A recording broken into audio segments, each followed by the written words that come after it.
Thank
you. It's a distinct privilege to be here. A few weeks ago, I saw a video on YouTube of Congresswoman Gabrielle Giffords at the early stages of her recovery from one of those awful bullets. This one entered her left hemisphere and knocked out her Broca's area, the speech center of her brain. And in this session, Gabby's working with a speech therapist, and she's struggling to produce some of the most basic words. And you can see her growing more and more devastated until she ultimately breaks down into sobbing tears, and she starts sobbing wordlessly into the arms of her therapist. And after a few moments, her therapist tries a new tack, and they start singing together. And Gabby starts to sing through her tears. And you can hear her clearly able to enunciate the words to a song that describe the way she feels. And she sings, in one descending scale, she sings, "Let it shine, let it shine, let it shine." And it's a very powerful and poignant reminder of how the beauty of music has the ability to speak where words fail. In this case, literally speak.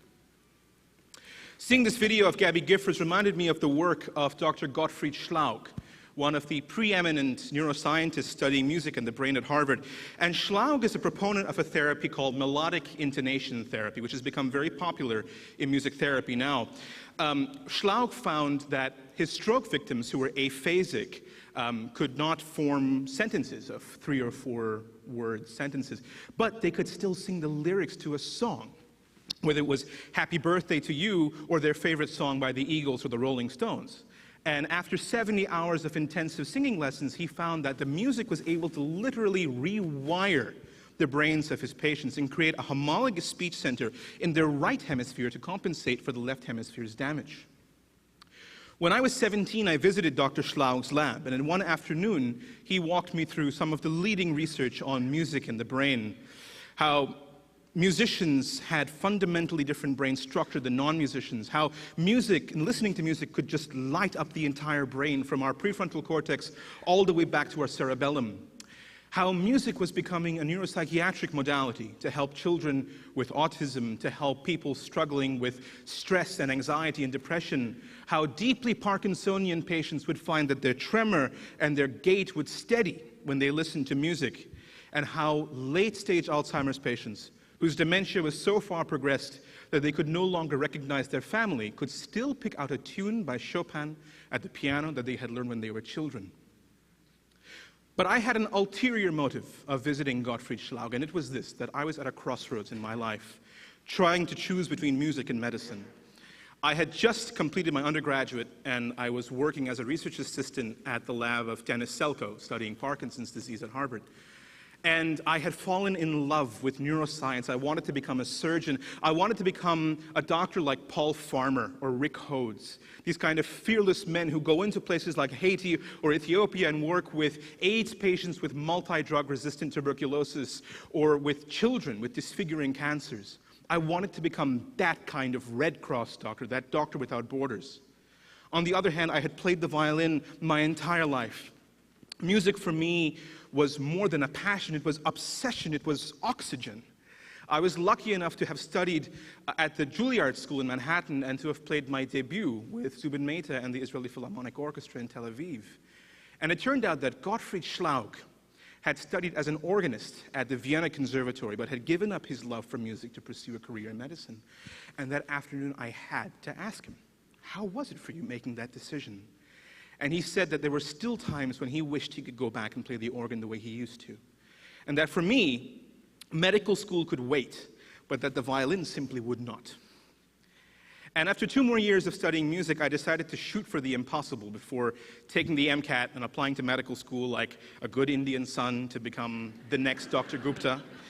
And I decided to shoot for the impossible, and I took an audition for the esteemed Los Angeles Philharmonic. It was my first audition. And after 3 days of playing behind a screen in a trial week, I was offered the position. And it was a dream. It was a wild dream to perform in an orchestra, perform in the iconic Walt Disney Concert Hall in an orchestra conducted now by the famous Gustavo Dudamel, but much more importantly to me, to be surrounded by musicians and mentors that became my new family, my new musical home. But a year later, I met another musician who had also studied at Juilliard, one who profoundly helped me find my voice and shape my identity as a musician. Nathaniel Ayers was a double bassist at Juilliard, but he suffered a series of psychotic episodes in his early 20s, was treated with Thorazine at Bellevue, and ended up living homeless on the streets of Skid Row in downtown Los Angeles 30 years later. Nathaniel's story has become a beacon for homelessness and mental health advocacy throughout the United States, as told through the book and the movie The Soloist, but I became his friend, and I became his violin teacher. And I told him that wherever he had his violin, and wherever I had mine, I would play a lesson with him. And on the many times I saw Nathaniel on Skid Row, I witnessed how music was able to bring him back from his very darkest moments, from what seemed to me in my untrained eye to be the beginnings of a schizophrenic episode. Playing for Nathaniel, the music took on a deeper meaning, because now it was about communication. A communication where words failed, a communication of a message that went deeper than words, that registered at a fundamentally primal level in Nathaniel's psyche, yet came as a true musical offering from me. I found myself growing outraged that someone like Nathaniel could have ever been homeless on Skid Row because of his mental illness. Yet how many tens of thousands of others there were out there on Skid Row alone who had stories as tragic as his, but were never going to have a book or a movie made about them that got them off the streets. And at the very core of this crisis of mine, I felt somehow the life of music had chosen me, where somehow, possibly in a very naive sense, I felt what Skid Row really needed was somebody like Paul Farmer, and not another classical musician playing on Bunker Hill. But in the end, it was Nathaniel who showed me that if I was truly passionate about change, if I wanted to make a difference, I already had the perfect instrument to do it. That music was the bridge that connected my world and his. There's a beautiful quote by the romantic German composer Robert Schumann, who said, "To send light into the darkness of men's hearts, such is the duty of the artist. And this is a particularly poignant quote because Schumann himself suffered from schizophrenia and died in asylum. And inspired by what I learned from Nathaniel, I started an organization on Skid Row of musicians called Street Symphony, bringing the light of music into the very darkest places, performing for the homeless and mentally ill at shelters and clinics on Skid Row, performing for combat veterans with post-traumatic stress disorder, and for the incarcerated and those labeled as criminally insane. After one of our events at the Patton State Hospital in San Bernardino, a woman walked up to us, and she had tears streaming down her face, and she had a palsy, she was shaking, and she had this gorgeous smile.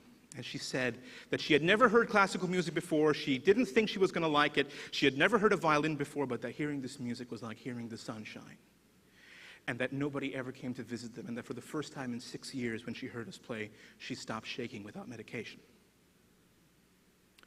Suddenly what we're finding with these concerts, away from the stage, away from the footlights, out of the tuxedo tails, the musicians become the conduit for delivering the tremendous therapeutic benefits of music on the brain to an audience that would never have access to this room, would never have access to the kind of music that we make. Just as medicine serves to heal more than the building blocks of the body alone, the power and beauty of music transcends the E in the middle of our beloved acronym. Music transcends the aesthetic beauty alone. The synchrony of emotions that we experience when we hear an opera by Wagner or a symphony by Brahms or chamber music by Beethoven compels us to remember our shared common humanity. The deeply communal, connected consciousness, the empathic consciousness that neuropsychiatrist Ian McGilchrist says is hardwired into our brain's right hemisphere.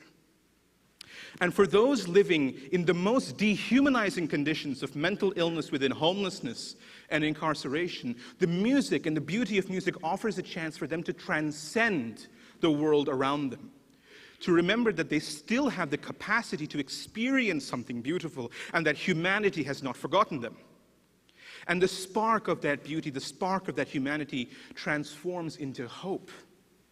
And we know whether we choose the path of music or of medicine, that's the very first thing we must instill within our communities, within our audiences, if we want to inspire healing from within.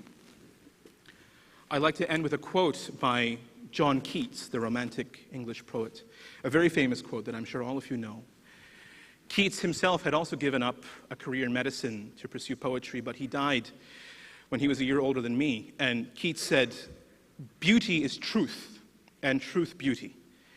That is all you know on earth, and all ye need to know."